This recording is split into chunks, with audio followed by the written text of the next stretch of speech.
श्री स्वामी समर्थ. नमस्कार मित्रांनो. आपल्यापैकी अनेक जण रोज देवापुढे साखर किंवा नैवेद्य ठेवतात. पण तुम्हाला माहिती आहे का, या साध्या वाटणाऱ्या सवयीमागे किती मोठे सकारात्मक बदल दडलेले आहेत? चला जाणून घेऊया. पहिला मुद्दा आहे आर्थिक समृद्धी आणि ओघ. असं मानलं जातं की जेव्हा आपण श्रद्धेने देवाला काही अर्पण करतो, तेव्हा निसर्ग आपल्याला त्याचे अनेक पटीने फळ देतो. ज्या घरात रोज देवापुढे साखर किंवा नैवेद्य ठेवला जातो, तिथे हळूहळू पैशाची अडचण कमी होऊ लागते आणि उत्पन्नाचे नवीन मार्ग मोकळे होतात. दुसरा मुद्दा आहे नकारात्मक ऊर्जेचा नाश. साखर ही गोडव्याचं प्रतीक आहे. देवाऱ्यात नैवेद्य अर्पण केल्यामुळे घरातील नकारात्मक ऊर्जा नष्ट होते आणि घरातील वातावरण प्रसन्न राहते. यामुळे कुटुंबातील सदस्यांमधील चिडचिड कमी होऊन प्रेम वाढण्यास मदत होते. तिसरा मुद्दा आहे मनाची शांती आणि भक्ती. इमेजमध्ये एका फोटो कमेंटमध्ये दाखवल्याप्रमाणे जर कधी नैवेद्य शक्य नसेल तर अंतःकरणापासून केलेले नामस्मरणही तितकेच महत्त्वाचे आहे. पण साखरेचा छोटासा भाग अर्पण करणे ही एक गोष्ट मोठी शिस्तीची आहे, जी आपल्याला कृतज्ञता शिकवते. चौथा मुद्दा आहे वास्तुदोषाचे निवारण.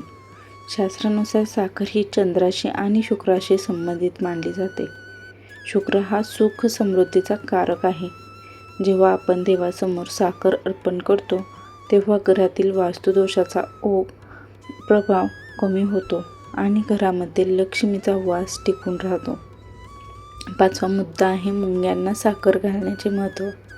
जर तुम्ही हीच साखर नंतर मुंग्यांना किंवा पक्ष्यांना खाऊ घातली तर ते एक मोठे पुण्यकर्म मानले जाते. यामुळे तुमच्या कर्मातील अडथळे दूर होऊन अडकलेली कामे मार्गी लागतात.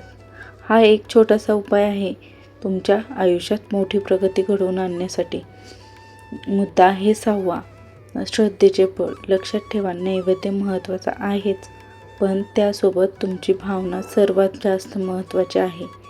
कमेंटमध्ये एका स्वामी भक्तांनी म्हटल्याप्रमाणे, जर तुमच्याकडे काहीही नसेल तर फक्त मनापासून मारलेली हाक सुद्धा देवाला तितकीच प्रिय असते. साखर हे केवळ माध्यम आहे, मुख्य म्हणजे देवावर तुमचं प्रेम पाहिजे. रोज न चुकता देवाला थोडी साखर अर्पण करा. अर्पण करताना मनात सकारात्मक विचार ठेवा. हा अनुभव घेऊन पहा, तुमच्या आयुष्यात नक्कीच शुभ बदल घडतील.